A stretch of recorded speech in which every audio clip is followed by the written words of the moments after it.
Hello student, this is M Gop और आज के वीडियो में आप सभी का स्वागत है। माय डियर स्टूडेंट, आज आप पढ़ेंगे process of staffing. Process of staffing में हम लोग सबसे पहले ये पता लगाते हैं कि जिस ऑर्गेनाइजेशन के स्टाफिंग की बात करते हैं वहाँ पर एम्प्लॉय का नीड क्या है, कितने लोगों की ज़रूरत है। साथ ही साथ ये भी ध्यान रखना पड़ता है कि कितने का प्रमोशन होना है, कितने रिटायर करेंगे, कितने रिजाइनेशन में हैं और कितने को डिसमिस कर दिया गया। इन सारे पदों को ध्यान में रखते हुए हम लोग नंबर ऑफ एम्प्लॉय जो अपॉइंट करेंगे उसका पहले निश्चित करते हैं कि कितने लोगों की ज़रूरत है। फिर हम लोग रिक्रूटमेंट करते हैं। रिक्रूटमेंट में क्या होता है कि हम लोग एम्प्लॉय को खोजते हैं, एम्प्लॉय का पता लगाते हैं और साथ ही साथ उन लोगों को अपने ऑर्गेनाइजेशन में अप्लाई करने के लिए बोलते हैं, उसको इनवाइट करते हैं। फिर उनका सिलेक्शन होता है। सिलेक्शन के बाद उनका ट्रेनिंग होता है, डेवलपमेंट होता है, प्रमोशन पॉलिसी बताई जाती है, वगैरह वगैरह। Number 1, estimating the manpower requirement. पहले हम लोग एक एस्टिमेट बनाते हैं कि जिस ऑर्गेनाइजेशन में स्टाफिंग की बात करते हैं वहाँ पर कितना मेन पावर चाहिए। Number 2, recruitment. एम्प्लॉय का पता लगाते हैं कि ये एम्प्लॉय कहाँ से आ सकते हैं, कहाँ मिल सकते हैं। साथ ही साथ उनको हम लोग एक इन्फॉर्मेशन देते हैं, प्रोवोक करते हैं, इनवाइट करते हैं कि हमारे ऑर्गेनाइजेशन में अप्लाई करें। Number 3, selection. और आउट ऑफ जिसको जितने भी लोग हमारे ऑर्गेनाइजेशन में अप्लाई करते हैं, एप्लीकेशन देते हैं, उसको हम लोग रिटेन और ओरल के द्वारा सिलेक्शन करते हैं कॉम्पिटिटेंट लोगों को। Number 4, placement and orientation. और जिसका सिलेक्शन होता है उसको हम लोग प्लेस करते हैं। जिस पोस्ट के लिए हमने उनको इनवाइट किया था उस पर प्लेस करते हैं और उससे संबंधित बातें बताते हैं। ऑर्गेनाइजेशन का ऑब्जेक्टिव क्या है, आपका काम क्या है, किसको रिपोर्ट करना है, ये सारी बातें हम लोग प्लेसमेंट एंड ओरिएंटेशन के दरमियान बताया जाता है। Number 5 step training and development. जिसको भी हम लोग प्लेस करते हैं उसको ट्रेनिंग देते हैं कि काम वहाँ पर कैसे करना है, क्या सेफ्टी मेजर करना है और उनका इंडिविजुअल डेवलपमेंट कैसे होगा, जिसका हम लोग अपॉइंट करते हैं। Number 6, performance aspiration. और उसका परफॉर्मेंस को हम लोग देखते हैं कि हमने जो उनको काम दिया है वो कितना कर पा रहे हैं, कितना स्किल है उनमें। हमने ट्रेनिंग दिया, अपॉइंट किया, सिलेक्शन किया, तो हम लोग यहाँ पर उनको देखते हैं कि जॉब उनको जो असाइन किया गया था वो कंप्लीट कर पा रहे हैं, नहीं कर पा रहे हैं, या क्या दिक्कत हो रही है। नंबर 7 में प्रमोशन एंड कैरियर प्लानिंग। उसका प्रमोशन कैसे होगा इसका हम लोग प्लानिंग करते हैं। एंड 8 में कंपनसेशन। उनको क्या रेमुनेशन दिया जाएगा, ये सब की बातें हम लोग करते हैं। So these are the process of planning. Now I will explain you one by one. Number 1, estimating the manpower requirement. Organisation में कितना मेन पावर चाहिए उसका हम एक क्या बनाते हैं, एस्टिमेट बनाते हैं। At the first step of staffing the need for required number of employee is estimated. Staffing का ये सबसे पहला स्टेप है। प्रोसेस मतलब number 1, 2, 3, 4, 5। So this is the first step of staffing. क्या होता है यहाँ पर? For requirement number of employee in estimated. पहला काम है स्टाफिंग का कि एक एस्टिमेट बनाना है कि ऑर्गेनाइजेशन के लिए कितने लोगों की ज़रूरत है। At the time of determining the number of person required, जब हम ये निश्चित करते हैं कि उस ऑर्गेनाइजेशन में कितने एम्प्लॉय की ज़रूरत है, उस समय ध्यान रखना है किन किन बातों को। रिगार्डिंग इंटरनल प्रमोशन, कितने लोगों का डिपार्टमेंट के अंदर में प्रमोशन होना है, कितने लोग रिटायर कर रहे हैं, कितने लोग रिजाइन देने वाले हैं और कितने को डिपार्टमेंट से डिसमिस कर दिया गया है, वगैरह वगैरह। ये सारी बातों का ध्यान में रखते हुए एस्टिमेट बनाया जाता है कि उस ऑर्गेनाइजेशन के लिए कितने एम्प्लॉय की ज़रूरत पड़ती है। Are also taken into consider. So my dear student, the first step estimate the manpower of requirement. और जब हम मेन पावर के रिक्वायरमेंट के बारे में जब डिटरमाइन करते हैं कि कितने एम्प्लॉय की ज़रूरत है, तो 3-4 बातों का ध्यान रखना है कि कितने का इंटरनल प्रमोशन होना है, कितने रिटायर करने वाले हैं, कितने को डिसमिस कर दिया गया, कितने लोग रिजाइन कर रहे हैं।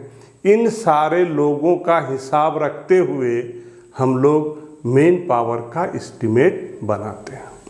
सो this is the first step. Now second step of staffing, that is called recruitment. The second step of staffing is that is called recruitment. The process of recruitment includes the search of the various sources of employee and encouraging them to send their application to enterprises.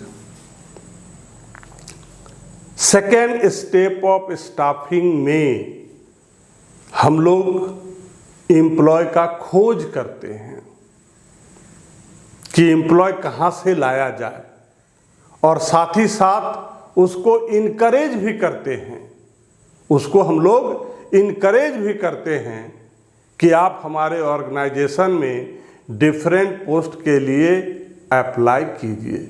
2 बातें recruitment में 2 बातें होती है। पहला employ का खोज करना, और दूसरा वैसे एम्प्लॉय को इनकरेज करना कि आप मेरे ऑर्गेनाइजेशन में डिफरेंट पोस्ट के लिए अप्लाई कीजिए। The process of recruitment includes the search of the various sources of employee. खोजते हैं एम्प्लॉय को, और क्या करते हैं, encouraging them to send their application to enterprises, और उसको इनकरेज करते हैं कि हमारे ऑर्गेनाइजेशन में एप्लीकेशन कीजिए, भेजिए। सो this is the second process of staffing. Now third, selection. So this is the third step of staffing. Under the process of selection, competent applicants are selected out of large number of them। ये जो भीड़ उमड़ करके आती है recruitment में कि कितने लोगों ने अप्लाई किया, सिलेक्शन में हम लोग क्या करते हैं, रिटेन ओरल ले करके उस भीड़ को कम करते हैं, और उसमें से हम सेलेक्ट करते हैं कॉम्पिटिटेंट पर्सन को। It is important to keep in mind that the ability of applicant and the nature of work must be matched। सिर्फ सिलेक्शन करने से नहीं होगा, जिसका हम सिलेक्शन करेंगे उस व्यक्ति का जो स्किल है और जो हमारे यहाँ जॉब है जिसके लिए हम उसको अपॉइंट कर रहे हैं, वो मैच कर रहा है कि नहीं, ये ध्यान में रखना है। माय डियर स्टूडेंट, सिलेक्शन के दरमियान कॉम्पिटिटेंट पर्सन और जिस पोस्ट के लिए हम लोग उसका सिलेक्शन कर रहे हैं उसका मैचिंग हो रहा है कि नहीं, इसका भी हमको ध्यान रखना है। Placement and orientation. Placement and orientation. Placement means जिस पोस्ट के लिए हम लोग सिलेक्शन करते हैं उस एम्प्लॉय को उसको उस पोस्ट में ज्वाइन कराते हैं। और ओरिएंटेशन का मतलब है कि जिस ऑर्गेनाइजेशन में उसकी ज्वाइनिंग होती है उस कंपनी के बारे में उसको बताया जाता है, उसके सुपीरियर के बारे में बताया जाता है, सबऑर्डिनेट के बारे में बताया जाता है और उसके जो कलीग होते हैं उससे उनको मिलवाया जाता है। Placement means to join the post for which he और she has been selected. Placement का मतलब हुआ कि जिस पोस्ट के लिए उसका सिलेक्शन हुआ है उसमें उसको ज्वाइन कराना। और ओरिएंटेशन का मतलब होता है employee is given a brief presentation about the company. Company के बारे में ब्रीफ प्रेजेंटेशन दिया जाता है and is introduce to his superior, subordinate and colleagues. और उससे मिलवाया जाता है उसके सुपीरियर से, सबऑर्डिनेट से और कलीग से। Step number 5, training and development.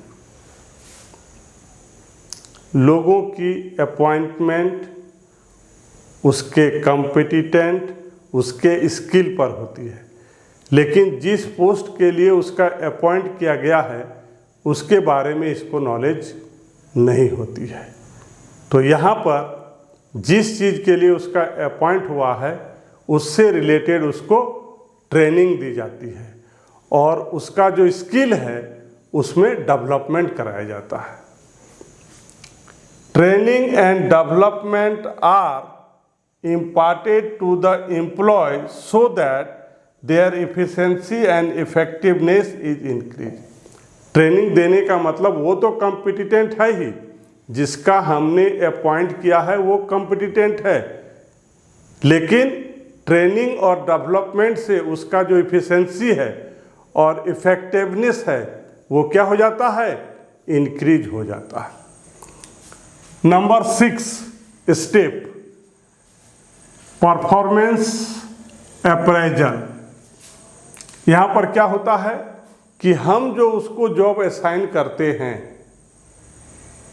वो किस हद तक उसको कर पाता है, नहीं कर पाता है, इसको हम लोग यहाँ पर परफॉर्मेंस मेजर करते हैं। At this step of capacity of every employee is जज।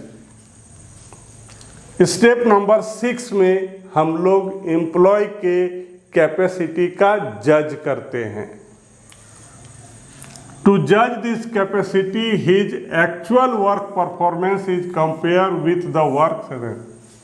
हम लोग कंपेयर क्या चीज़ का करते हैं कि हमने जो जॉब उसको असाइन किया है और जो एक्चुअल जॉब है तो वो कर पाता है, नहीं कर पाता है, उसके परफॉर्मेंस का यहाँ पर जज किया जाता है स्टेप नंबर 6 में।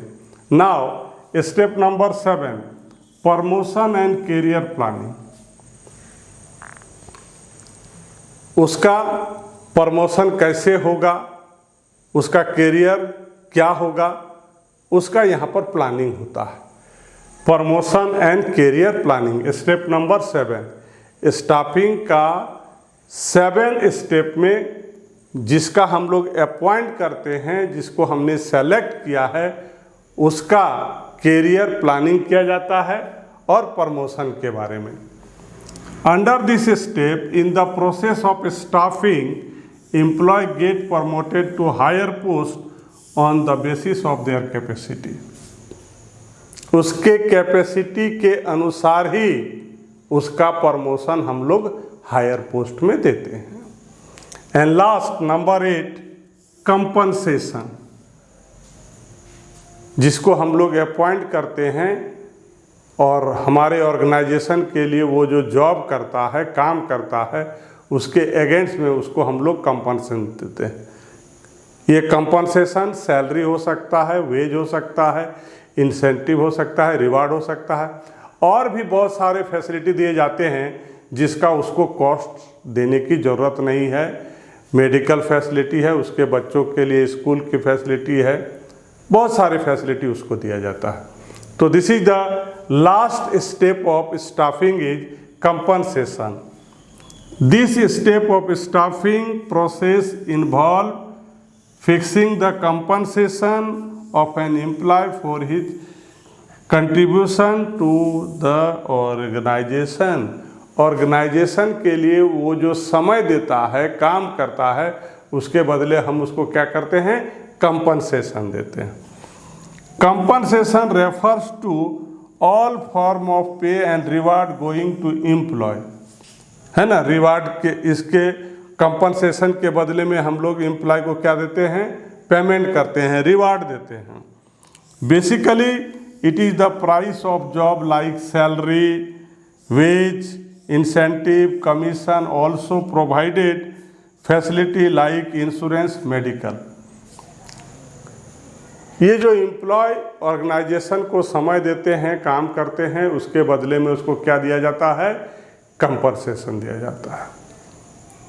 सो now my dear students, just you have learn from me about the process of staffing.